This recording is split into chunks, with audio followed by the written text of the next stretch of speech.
오늘은 네 번째 주일, 대강절 네 번째 주일입니다. 그래서 성탄을 또한 감사하는 성탄 주일이기도 하는데요. 예수님께서 이 땅에 사랑으로 오셨음을 상징하는 네 번째 주가 밝혀지고 이따 저녁 때 성탄 감사 찬양 예배를 드리면서 마지막 하얀색 가운데 있는 그리스도의 촛불을 붙일 예정입니다. 그래서 이 땅에 하나님의 아들이신 예수 그리스도께서 이 세상에 오심으로 하나님의 사랑이 이 땅에 내려오신 것입니다. 이 사건은 정말 우리 기독교 또 우리가 하나님을 믿는 자녀로서는 엄청난 사건이죠. 예수님께서 오시기 전에 세상은 어땠습니까? 사랑이 없었습니다. 메말랐고요, 암울했습니다. 그래서 이 참된 사랑이 무엇인지 이 세상 가운데 알려주시기 위해서 주님은 하나님께서는 독생자 예수 그리스도 아들을 이 땅에 보내주신 것입니다. 그것을 우리가 깨닫기 위해서는 과거에 했던 일들을 한번 생각해 볼 필요가 있어요. 시간을 멀리 이스라엘 백성들이 광야에서 생활하던 때로 거슬러 올라가 볼 필요가 있습니다. 물론 그 전에도 하나님의 사랑은 있었지만 특별히 오늘 이 사랑에 대한 전형적인 예를 찾아볼 수 있는 이 광야 사건을 한번 되돌아볼 필요가 있다는 거죠. 여러분 다들 아시겠지만 광야에서 몇 년을 생활했습니까? 이스라엘 백성들이 40년을 생활을 합니다. 그곳에서 40년 동안 생활을 하다 보니까 이스라엘 백성들의 인간성이 다 드러나기 시작해요. 어떤 인간성이냐면 불평하고 불만하고 원망하고 그런 인간성들이 다 드러났어요. 그래서 이들은 이렇게 고백합니다. 왜 우리를 이런 곳으로 데리고 왔습니까? 먹을 것이 없지 않습니까? 마실 물도 좀 주십시오. 우리를 이곳에 죽게 내버려 두겠습니까? 이 형편없는 음식은 이제 지긋지긋합니다. 이스라엘 백성들은 지도자 모세를 향해 이렇게 원망하죠. 이때 당시 지도자였던 모세와 아론을 향한 이런 원망은 결국 누구를 원망한 것입니까? 하나님을 향한 원망이었다는 거예요. 이것은 애굽에서 노예 생활을 하던 자기들을 해방시켜 조상들의 땅으로 돌아오게 하시는 하나님의 은혜를 다 전면 부정하는 거예요. 그렇게 이들은 원망하고 불평했다라는 것입니다. 여러분, 불평불만은 하나님과의 관계에 있어서 아주 중요한 역할을 하는 거예요. 이 불평불만을 하게 되면 하나님과의 관계가 어떻게 돼요? 떨어질 수밖에 없고 멀어질 수밖에 없어요. 그렇기 때문에 우리들의 입에서는 불평불만을 어떻게 조심해야 한다는 것입니다. 여러분, 빌립보서 4장 6절 말씀을 보면 아무것도 염려하지 말고 다만 모든 일에 기도와 간구로 너희 구할 것을 감사함으로 하나님께 아뢰라. 이 말씀에서 가장 중요한 말씀은 뭡니까? 감사함으로 라는 말씀이죠. 우리가 하나님께 기도할 때 가장 중요한 것은 이 감사의 마음을 가지고 하나님 앞에 나아가고 하나님 앞에 기도해야 한다라고 말씀해주고 있습니다. 이 감사의 마음은 지금까지 하나님께서 나에게 베풀어 주신 그 은혜와 일들을 그것에 대한 것들을 고백하고 감사하는 마음이에요. 불평과 원망의 마음을 가지고 기도하는 것이 아니라 정말 나를 지금까지 인도해 주신 그 놀라운 그 크신 하나님의 은혜를 생각하고 감사하는 것이었습니다. 모세와 아론에게 불평하고 원망하는 백성들을 하나님께서는 기뻐하지 않으셨어요. 민수기 21장에 가보면요, 이스라엘 백성들의 불평과 불만을 통해서 벌어진 한 사건이 기록되어져 있습니다. 그것은 불뱀 사건이었습니다. 그래서 갑자기 이스라엘 백성들 가운데 무엇이 나타납니까? 불평불만하는 이스라엘 백성들 가운데 불뱀이 나타납니다. 그리고 불뱀이 여기저기 다니면서 사람들을 쓰러뜨리고 죽어가게 했습니다. 다급한 사람들은 어떻게 해요? 또 모세 지도자에게 찾아가서 하나님께 기도해달라고, 제발 우리를 살려주십시오 라고 기도해 주십시오라고 간청을 합니다. 모세는 또 어떻게 해요? 기도해요. 하나님 앞에 무릎 꿇고 기도해요. 그래서 하나님께서 모세의 기도를 또 들어주십니다. 그 이야기가 민수기 21장 9절 말씀에 기록되어 있습니다. 구리뱀을 만들어서 장대에 매달아라. 뱀에 물린 사람은 그것을 쳐다보면 살 것이다. 민수기 21장 9절 말씀에 기록하고 있습니다. 모세는 주님의 말씀에 순종해서 구리뱀을 만들어 장대에 매달합니다. 그것을 쳐다보는 사람은 모두 어떻게 돼요? 살게 되죠. 우리의 기준으로 보면 말도 안 되는 거, 어떻게 그냥 구리뱀을 봤는데 살 수 있을까? 우리의 생각과 우리의 기준은 말도 안 되는 사건이지만, 일어난 일이지만, 결국 하나님의 능력으로 구리뱀을 본 자들은 어떤 능력을 얻었습니까? 회복되어지고 사는 능력을 받습니다. 그런데 그때 당시에 그 불뱀들에 물린 사람들 중에 어떤 사람은 낫고 어떤 사람들은 낫지 않았어요. 왜 그랬을까요? 모세의 말대로 구리뱀을 본 자들은 살게 됐고 그렇지 않은 사람들은 모두 죽게 됐다라는 거죠. 이런 사건이 이제 기록되어지고 예수님께서 바로 이 말씀을 오늘 본문에서 말씀하고 계신 거예요. 14절을 한번 볼까요? 모세가 광야에서 뱀을 든 것 같이 인자도 들려야 하리니. 여기서 인자는 누굽니까? 예수 그리스도죠. 예수님 자신을 가리키는 말입니다. 그리고 들려야 한다는 말은 모든 사람들이 다 볼 수 있도록 십자가 위에 매달리게 된다는 그 의미가 담겨 있습니다. 그때 십자가 위에 달리신 그분을 보고 믿고 따르는 자들, 믿는 자들에게는 영원한 생명을 주시겠다라고 분명히 말씀해주고 계시다라는 거죠. 이것이 복음이라는 것입니다. 굿뉴스, 구원의 길, 모든 사람에게 열려 있어요. 다만 이 복음을 받으려면 열려 있는데 누구를 바라봐야 돼요? 십자가에 매달리신 예수 그리스도를 바라봐야 된다는 것입니다. 나이가 적건 많건 남녀노소 모두 할 것 없이 돈이 많건 많이 배우건 적건 모든 사람이 어느 누구나 십자가 위에 달리신 예수 그리스도를 바라보면 구원을 얻고 영생을 우리에게 주어진다는 것입니다. 하나님의 아들이신 예수님이 나를 구원하기 위해 십자가 위에 달리신 그 사건을 믿고 부활하신 주님을 따른다라고 고백하면 우리 안에 이 좋은 소식으로 기쁜 소식으로 복음이 우리에게 주어진다라는 것입니다. 그리고 14절 이후에 이어지는 말씀, 우리가 너무나도 잘 알고 있는 말씀. 하나님이 세상을, 16절 말씀이죠. 함께 읽어볼까요? 하나님이 세상을 이처럼 사랑하사 독생자를 주셨으니 이는 그를 믿는 자마다 멸망치 않고 영생을 얻게 하려 하심이라. 주일학교 때 많이 외워지고 노래로도 했던 말씀이잖아요. 너무나도 많이 읽혀지고 암송되어진 말씀입니다. 이 하나님의 전적인 사랑을 보여주시는 성경의 아주 핵심적인 말씀이 이 말씀이잖아요. 요한복음 3장 16절. 여기에는 놀라운 비밀이, 하나님의 놀라운 사랑의 비밀이 담겨 있습니다. 이 요한복음 3장 16절에 나타난 하나님의 사랑은 첫 번째로 어떤 사랑을 보여주셨냐? 그럼에도 불구하고의 사랑이라는 것입니다. 그럼에도 불구하고 하나님께서 왜 이렇게까지 우리를 사랑하실까? 연약하고 넘어질 수밖에 없고 매번 불평하고 불만하고 때로는 하나님을 저주하면서까지 떠나는 우리의 삶을 왜 주님은 사랑하셨을까? 하나님이 이 세상을 사랑하기로 작정하셨기 때문에 그렇습니다. 하나님의 사랑의 대상으로 삼으신 이 세상은 우리가 살아가고 있는 구체적인 세상을 말하죠. 여러분, 지금 세상을 한번 바라보시면 어떻습니까? 하나님이 기뻐하실 만한 세상인가요? 저는 그렇지 않다라고 봅니다. 돌아보면 특히 성탄절을 보면 옛날에는 크리스마스, 메리 크리스마스 하잖아요. 근데 요즘은 어떻게 바뀌었어요? 해피 할로데이로 바뀌었어요. 우리 애들도 간혹가다 해피 할로데이 해요. 선생님의 말을 듣고 와서 그럼 그러지 마. 우리는 메리 크리스마스야. 가르쳐 줍니다.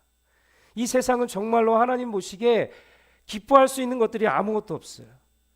세상은 날로 발전하지만 점점 더 어떻게 해요? 하나님과 멀어지고 있다는 생각이 계속해서 드는 그런 시대 눈에 살아가고 있습니다. 여러분 AI 아시죠? 인공지능 AI. 얼마 전에 기사를 봤는데 독일 한 교회가 인공지능을 가지고 목회자를 인공지능으로 세워가지고 설교하는 예배 행사가 열렸는데 그런 기사를 보게 됐어요. 우리는 이럴 때 어떻게 이것들을 풀어나갈까 고민을 또 해볼 만해요. 우리 사진 한번 볼까요? 어떻게 했냐면 보이시죠? 인공지능 목사님이에요. 그래서 좋은 말씀을 전하고 있어요. 근데 여기서 과연 하나님이 역사를 할까? 아니면 저 목회자 가운데 하나님이 영적으로 임재를 하실까라는 생각도 해볼 필요가 있습니다. 그리고 챗봇이 요즘은 어떤 일이냐면 PPT도 만들어주고요, 동영상도 만들어주고요, 더 나아가 책까지 만들어준다고 합니다. 이런 시대에 우리는 살아가고 있어요. 앞으로 5년, 10년, 20년이 지난 세상은 어떨까요? 지금과 비교할 수 없는 세상으로 발전되어 있을 거예요. 지금보다 더 악해져 있을 가능성이 더 높아요. 이런 때일수록 우리의 교회는 어떻게 할까? 그러나 하나님은 분명히 예나 지금이나 앞으로나 끝까지 동일하게 우리를 사랑해 주시는 하나님이십니다. 그럼에도 불구하고 사랑하신다는 거죠. 요한복음 3장 16절, 하나님이 세상을 이처럼 사랑하사. 하나님의 사랑은 그럼에도 불구하고, 다시 말하면 하나님의 그 일방적인 절대적인 사랑으로 우리를 사랑하시는 거예요. 우리는 이것만으로 큰 은혜를 입고 우리는 살아가야 될 줄로 믿습니다. 이런 세상에 우리 교회에 던져지는 메시지는 무엇일까? AI가 판을 치고 정말 우리 교회가 어떻게 나갈까? 우리는 고민해봐야 될 그런 시대에 우리는 살아가고 있습니다. 그리고 고민하면 안 돼요. 거기서 대비하면서 앞으로의 일들을 준비해 나가야 될 것입니다. 두 번째로 요한복음 3장 16절에 나타난 하나님의 사랑은 어떤 사랑이냐? 하나님께서 먼저 우리를 사랑하신 그런 사랑이십니다. 요한일서 4장 10절을 보면 사랑은 여기 있으니 우리가 하나님을 사랑한 것이 아니요 하나님이 우리를 사랑하사 우리 죄를 속하기 위하여 화목제물로 그 아들을 보내셨음이니라. 그리고 19절에 가보면 그가 먼저 우리를 사랑하여 하셨음이라 성경은 분명히 기록하고 있습니다. 내가 잘나서 내가 열심을 다해서 내가 헌금을 많이 해서 주님이 나를 사랑한 게 아니에요. 연약하지만 넘어지지만 죄 많은 인생이지만 하나님이 저와 여러분을 사랑하기로 작정하신 거예요. 얼마나 귀한 사랑입니까? 우리가 하나님을 먼저 사랑한 것이 아니에요. 하나님께서 먼저 우리를 사랑한 것이라는 거죠. 우리는 하나님을 사랑할 만한 능력도 없고요, 준비되어 있지도 않아요. 사실 보면 이런 우리를 하나님께서 사랑하신 것입니다. 우린 이 사랑을 받고 산 사람들이에요. 지금도 살아가고 있고 앞으로 더 미래에도 하나님은 그렇게 하실 것입니다. 세 번째로 요한복음 3장 16절에 나타난 하나님의 사랑은 구체적인 사랑을 말씀해주고 있습니다. 말로만 사랑한 것이 아니에요. 16절에 보면 독생자를 주셨으니, 구체적으로 그 아들 예수 그리스도를 우리에게 보내주신 사랑이라는 것입니다. 예수님은 아끼는 독생자, 독자, 외아들을 우리를 위해서 이 땅에 보내주신 것이지요. 이런 하나님의 사랑을 세상은 거부했습니다. 그죠? 예수님은 가난한 목수 부부를 통해서 태어나셨죠. 모든 것이 갖추어진 가정에서 완벽한 타이밍에 태어나신 게 아니에요. 부유한 집안에서 태어난 게 아니고 가진 것 많은 곳에서 태어난 것이 아니었어요. 누가는 복음서에서 그가 태어나셨을 때 베들레헴 작은 마을에 방이 없었다라고 기록하고 있습니다. 누가복음 2장 7절을 보면 첫 아들을 낳아 강보로 싸서 구유에 뉘었으니 이는 여관에 있을 곳이 없음이로라. 포대기를 쌌다고 그러죠. 말구에 누워야 했다라고 말씀하고 있습니다. 만일 여러분들이 낳은 어머니가 그런 형편에 있었다라면 여러분 어떠하시겠습니까? 두고두고 부모님 잘못 만나서 내가 이런 곳에 태어났구나. 그리고 부모님들은 내가 왜 이런 데서 자녀를 태어나게 했을까? 가슴을 치며 아파했을 것입니다. 그런데 성경을 잘 읽어보면 우리의 생각과는 다르죠. 아기를 낳는데 어디 마땅히 뉘을 곳이 없어서 포대기를 싸서 말구에 뉘인 것이 우리에게 참 안 됐고 가슴 아픈 일이겠지만 성경은 이렇게 기록하고 있습니다. 누가복음 2장 11절입니다. 오늘 다윗의 동네에 너희를 위하여 구주가 나셨으니 곧 그리스도 주시니라. 너희가 가서 강보에 쌓여 구유에 뉘어 있는 아기를 보리니 이것이 너에게 표적이라 하더니, 우리에게는 참으로 안타깝고 불행하게 보이는 이런 일도 성경의 관점에 보면 결코 불행한 일이 아니라는 것입니다. 오히려 그 낮고 낮은 자리에 태어남으로 말미암아 하나님의 영광을 나타낼 수 있었다라는 거죠. 아무것도 사랑할 만한 것이 없는 사람들을 위해서, 그것도 우리가 먼저 찾아간 것이 아니라 하나님께서 먼저 자기 독생자 아들을 세상에 보내주신 사건이 성탄 아니겠습니까? 그리고 우리를 멸망하게 놔둘 수 없어 그 아들을 또한 십자가에 매달게 하심으로 죽으시게 하심으로 말미암아 끊어졌던 하나님과의 관계, 이것들이 해결되어지고 평강을 누리게 되었다라는 거죠. 화목제물이 되셨다라는 것입니다. 여러분 찬송가 304장 아시죠? 그 크신 하나님의 사랑. 작사한 분이 프레드릭 리만이라는 분인데요. 그는 이렇게 하나님의 사랑을 고백하잖아요. 그 크신 하나님의 사랑 말로 다 형용 못하네. 죄범한 영혼 구하려 그 아들을 보내사 화목제물 삼으시고 죄 용서하셨네. 하늘을 두루마리 삼고 바다를 먹물 삼아도 한없는 하나님의 사랑 다 기록할 수 없겠네. 하나님의 크신 사랑 그 어찌 다 쓸까? 저 하늘 높이 쌓아도 채우지 못하리. 하나님 크신 사랑은 측량 못하네. 영원히 변치 않는 사랑 찬양하세. 이렇게 기록하고 있습니다. 그렇습니다. 이 고백이 저와 여러분들의 고백이 됐으면 좋겠어요. 매일 세상은 힘들고 어려울 것 같고 전혀 바뀌는 것 같지 않지만 사랑으로 오신 한량없는 하나님의 이 사랑을 간직하면 이 세상은 능히 우리가 감당하고도 이길 수 있습니다. 성경을 쓴 저자들은 모두 이 하나님의 사랑에 늘 감격하고 그 사랑으로 인하여 살아갔어요. 그 은혜로 살아갔어요. 그리고 이 사랑을 받은 우리가 또한 어떻게 살아가야 되는지를 성경 말씀 하나님은 말씀해 주고 있다는 거죠.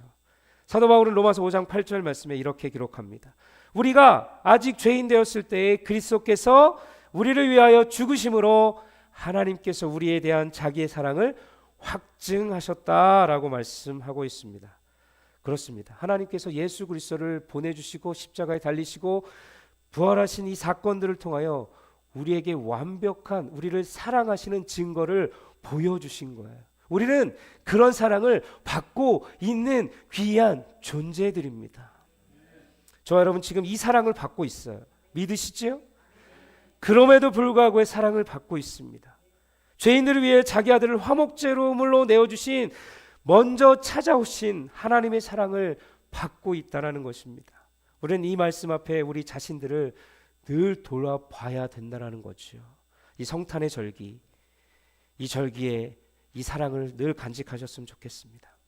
그럼 말씀을 마치겠습니다. 여러분, 사랑이 내려왔습니다. 사랑이 무엇인지 알지 못하는 그런 사람들, 죽을 수밖에 없는 그런 사람들에게 사랑이 내려오셨습니다.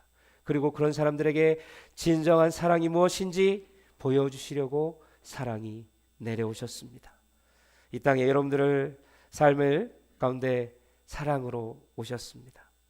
그럼에도 불구하고 먼저 찾아와 우리를 안아주시고 품어주시고 우리를 구하시려고 독생자 예수 그리스도를 아낌없이 내어주신 사랑, 이 사랑 요한복음의 핵심입니다. 3장 16절 말씀. 우린 이 말씀을 증거할 뿐만 아니라 이제는 어떻게 해야 될까요? 세상에 나가 증거하는 삶을 살아가라고 말씀하고 있어요. 내가 하나님께 받은 사랑만 간직하면 되는 게 아니에요. 이제는 그 받은 사랑을 어떻게 해야 되냐? 나가서 그 사랑을 가지고 품고 섬겨야 되는 거죠. 요한복음 요한일서 4장 1절 10절을 보면 제자 요한은 이렇게 고백합니다.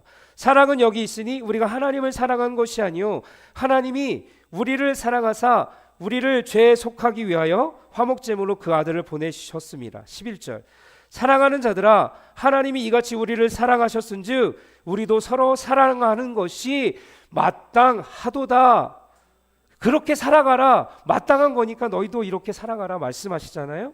그리고 요한 1서 3장 18절로 보면 자녀들아 우리가 말과 혀로만 사랑하지 말고 행함과 진실함으로 하자. 이로써 우리가 진리에 속한 줄을 알고 또 우리의 마음을 주 앞에 굳세게 하리니. 여러분 받은 사랑을 이제는 어떻게 해요? 나가야 돼요. 나가서 전해야 되고 여러분의 삶을 통해서 예수 그리스도의 사랑을 전해야 된다는 거죠. 여러분 미국의 풋볼 선수 중에 팀 티보우라는 사람이 있습니다. 하나님의 사랑을 몸소 실천했던 사람이죠. 예전에 보신 영상일 수도 있지만 하나님의 사랑을 세상에 알린 이 팀 티보우의 영상을 잠깐 보고 말씀을 마치려고 합니다. 한번 보시죠.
Colts are going to bring it. Tebow trying to run around the corner. Tebow's got a first down and more. He might score. Touchdown.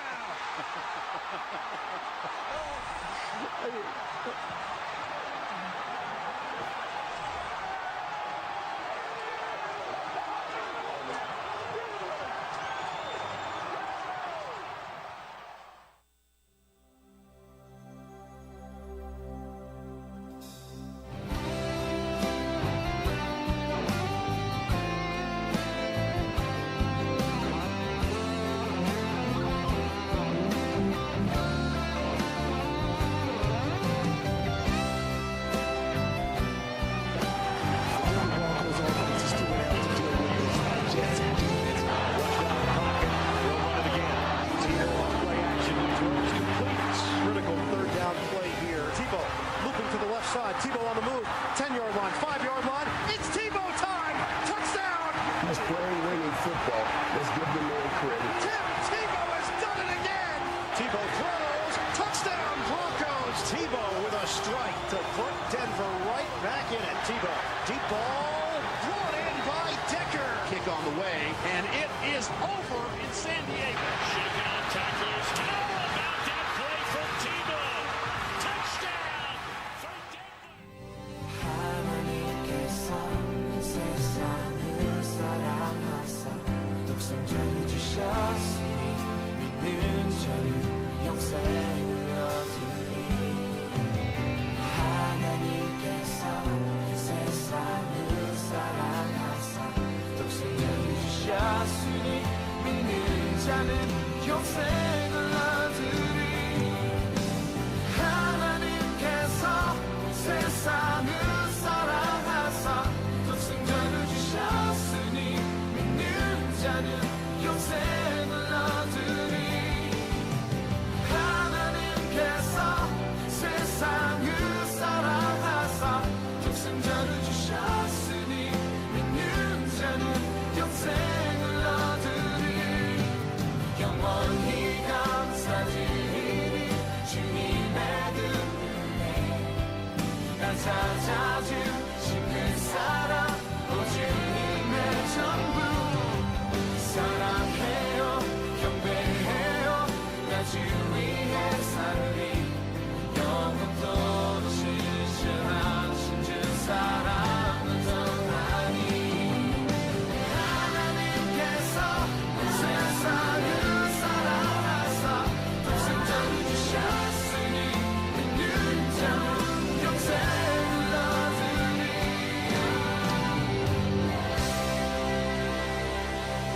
네, 그렇습니다.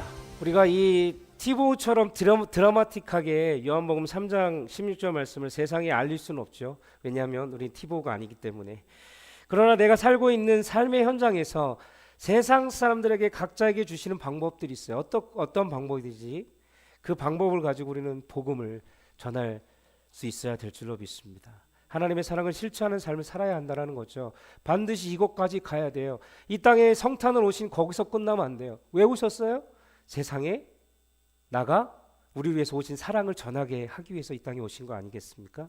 팀 티보우는 사람들에게 이렇게 말했다고 합니다. 당신이 사랑하는 아내에게 기회가 주어질 때마다 사랑합니다 라고 말하는 것처럼 저도 기회가 있을 때마다 주님께 사랑을 고백하며 그분을 자랑할 것입니다.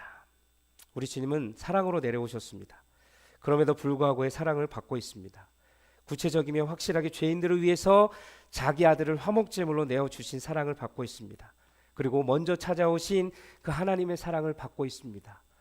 이제는 어떻게 해야 될까요? 받았습니다. 이제는 어떻게 해야 될까요? 세상을 향해 나가셔야 합니다. 그리고 진리의 말씀을 들고 복음을 들고 한 손에는 사랑을 들고 한 손에는 말씀을 들고 복음을 들고 나가야 됩니다. 이 기쁜 소식을 세상에 전해야 됩니다. 오늘 오후에 또 찬양할 텐데 찬양 예배를 드릴 텐데 이 모든 것들이 우리의 만족을 위해서 하는 게 아니에요. 세상에 이것을 통해서 예수 그리스도를 알리고 전하기 위해서 우리가 예비하고 찬양하는 것입니다. 저 여러분들이 정말 이 기쁜 소식을 삶을 통하여 날마다 고백하고 전하면서 자랑하는 저와 여러분들이 다 되시기를 주님의 이름으로 간절히 축복합니다.